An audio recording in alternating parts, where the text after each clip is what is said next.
साथियों, पूरे देश के कोने कोने से जुड़े सभी ईपीएस 95 पेंशन धारकों, कर्मचारी भविष्य निधि संगठन यानी ईपीएफओ के सदस्यों और उन सभी परिवारों का स्वागत है जो अपने भविष्य की आर्थिक सुरक्षा और सम्मानजनक जीवन से जुड़ी हर छोटी बड़ी जानकारी पर नजर रखते हैं।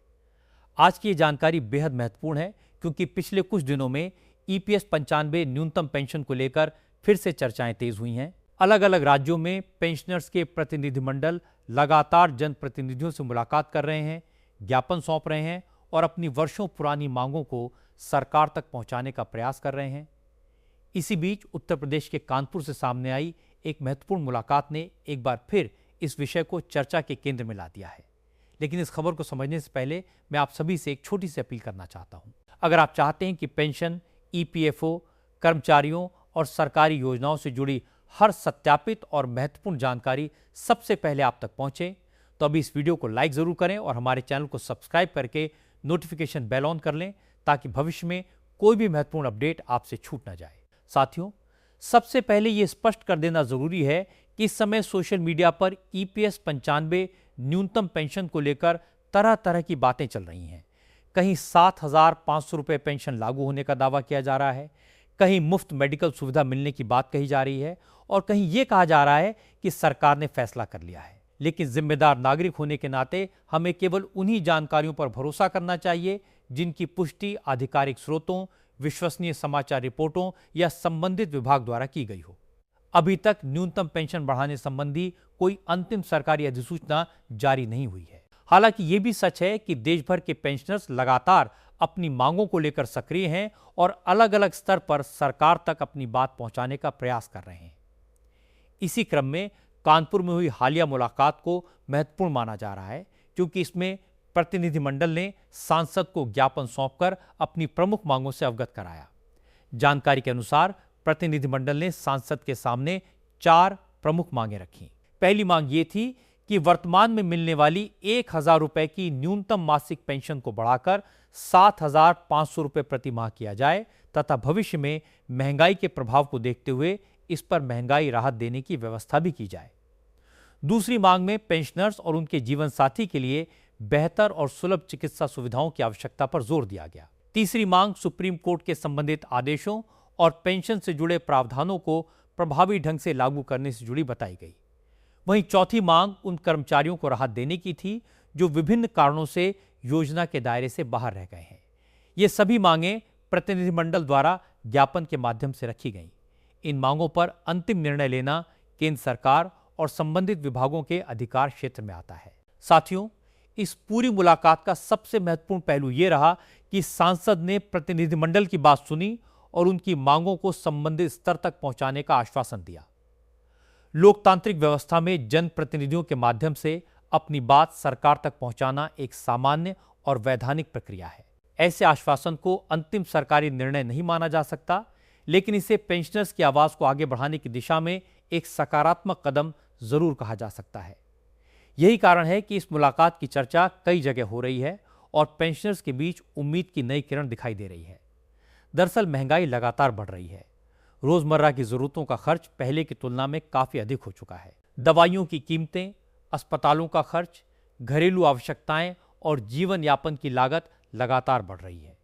ऐसे में अनेक पेंशनर्स का कहना है कि वर्तमान न्यूनतम पेंशन राशि से सम्मानजनक जीवन व्यतीत करना कठिन होता जा रहा है। इसी कारण विभिन्न पेंशनर संगठन समय समय पर सरकार के समक्ष अपनी मांगें रखते रहे हैं।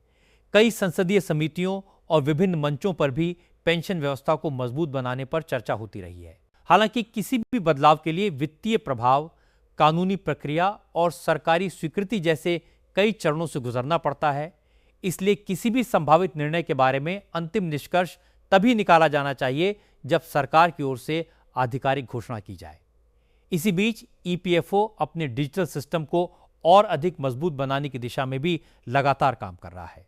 पिछले कुछ समय से संगठन ने अपने आईटी इंफ्रास्ट्रक्चर को आधुनिक बनाने और विभिन्न सेवाओं को ऑनलाइन एवं तेज बनाने के लिए कई कदम उठाए हैं। उद्देश्य यह है कि भविष्य में सदस्यों को claim settlement, record update, pension संबंधी प्रक्रियाओं और अन्य सेवाओं में कम समय लगे तथा अनावश्यक देरी और तकनीकी समस्याओं को कम किया जा सके। यदि किसी सदस्य के रिकॉर्ड में नाम, जन्मतिथि, बैंक खाते या अन्य विवरण में त्रुटि है तो उसे समय रहते सही कराना लाभदायक हो सकता है, ताकि भविष्य में किसी भी सेवा का लाभ लेने में परेशानी न हो। यही वजह है कि विशेषज्ञ भी समय समय पर सलाह देते हैं कि सभी सदस्य अपने यूएएन, आधार, बैंक खाते, मोबाइल नंबर और अन्य आवश्यक विवरण की स्थिति की जांच करते रहें। रिकॉर्ड जितना अधिक सटीक होगा, डिजिटल सेवाओं का लाभ उतनी ही आसानी से मिल सकेगा। आने वाले समय में ईपीएफओ की अधिकांश सेवाएं और अधिक डिजिटल होने की संभावना है, इसलिए अभी से अपने दस्तावेजों को अपडेट रखना एक समझदारी भरा कदम माना जा सकता है। दोस्तों, यहां एक और महत्वपूर्ण बात समझना जरूरी है। सोशल मीडिया पर कई बार पुराने आदेशों, संपादित दस्तावेजों या अपुष्ट संदेशों को नए आदेश के रूप में साझा किया जाता है। ऐसी स्थिति में बिना जांचे परखे किसी भी संदेश को आगे भेजना उचित नहीं है। यदि वास्तव में पेंशन बढ़ाने, नई सुविधा लागू करने या किसी बड़े बदलाव का निर्णय लिया जाता है तो उसकी जानकारी संबंधित मंत्रालय, ईपीएफओ या अन्य आधिकारिक माध्यमों से सार्वजनिक की जाएगी। इसलिए हमेशा विश्वसनीय स्रोतों से ही जानकारी प्राप्त करें और अफवाहों से बचें। साथियों, आज की जानकारी का उद्देश्य किसी प्रकार की झूठी उम्मीद पैदा करना नहीं, बल्कि वर्तमान स्थिति को संतुलित और तथ्यात्मक रूप से आपके सामने रखना है।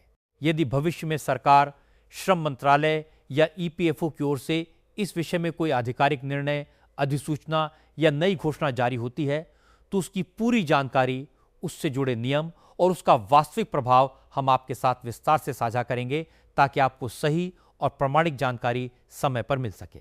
साथियों, आज जिस तरह देश के अलग अलग राज्यों में ईपीएस 95 पेंशन धारकों की आवाज लगातार मजबूत होती दिखाई दे रही है, उससे यह जरूर स्पष्ट होता है कि ये विषय अब केवल कुछ लोगों तक सीमित नहीं रह गया है। हजारों नहीं बल्कि लाखों पेंशन भोगी वर्षों से अपनी आर्थिक स्थिति को बेहतर बनाने की मांग करते रहे हैं। कई स्थानों पर शांतिपूर्ण तरीके से ज्ञापन दिए जा रहे हैं, जनप्रतिनिधियों से मुलाकात की जा रही है और यह अनुरोध किया जा रहा है कि पेंशन व्यवस्था की समीक्षा की जाए। लोकतांत्रिक व्यवस्था में अपनी बात सरकार तक पहुंचाने का यह एक सामान्य और वैधानिक तरीका है। किसी भी मांग को स्वीकार करना या उसमें बदलाव करना सरकार और संबंधित विभागों के अधिकार क्षेत्र में आता है। इसलिए अंतिम निर्णय आने तक धैर्य बनाए रखना और केवल आधिकारिक जानकारी पर भरोसा करना सबसे जरूरी है। अगर हम पिछले कुछ वर्षों की स्थिति पर नजर डालें तो यह साफ दिखाई देता है कि महंगाई में लगातार वृद्धि हुई है। भोजन, दवाइयां, बिजली, गैस, यात्रा और अन्य आवश्यक वस्तुओं की कीमतों में समय समय पर बदलाव देखने को मिला है। ऐसे में अनेक पेंशन धारकों का मानना है कि वर्तमान न्यूनतम पेंशन राशि उनके दैनिक खर्चों को पूरा करने के लिए पर्याप्त नहीं है। यही कारण है कि न्यूनतम पेंशन बढ़ाने की मांग लगातार उठती रही है। हालांकि यह भी समझना जरूरी है कि किसी भी पेंशन योजना में बदलाव केवल मांग रखने से लागू नहीं हो जाता।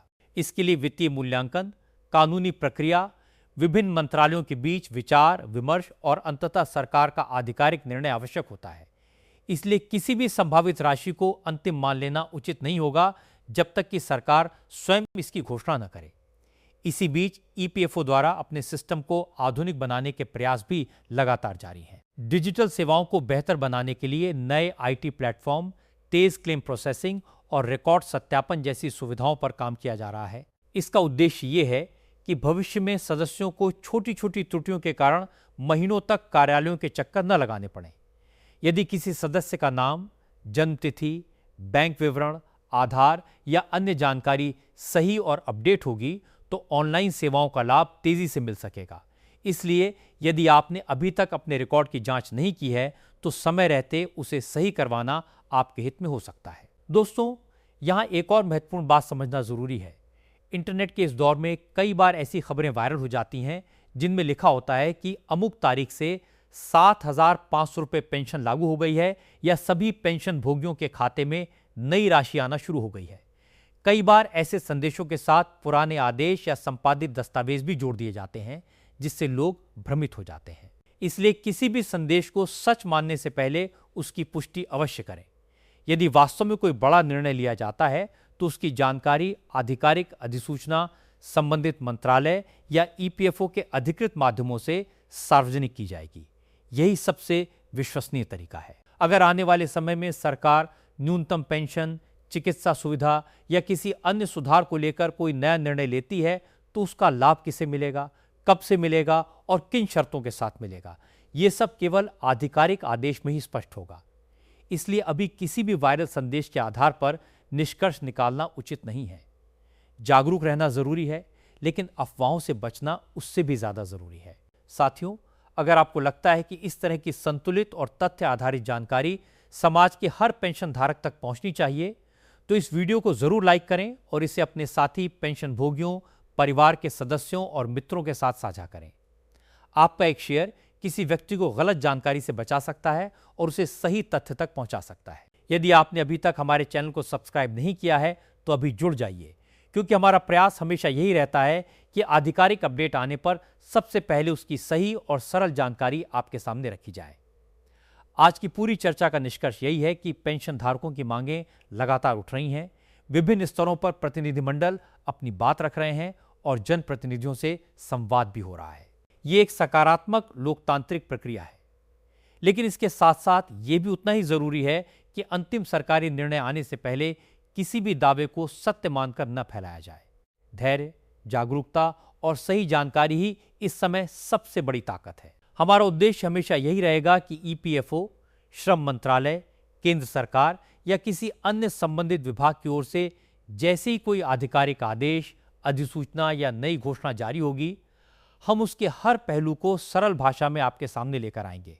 तब तक आप अपने दस्तावेज अपडेट रखें, आधिकारिक सूचनाओं पर भरोसा रखें और किसी भी अपुष्ट संदेश को आगे भेजने से बचें। इसी के साथ आप सभी के अच्छे स्वास्थ्य, सुखद जीवन और उज्जवल भविष्य की कामना करते हैं। हमारे साथ जुड़े रहने, अपना विश्वास बनाए रखने और हमें अपना स्नेह देने के लिए आपका हृदय से धन्यवाद। नमस्कार। जय हिंद।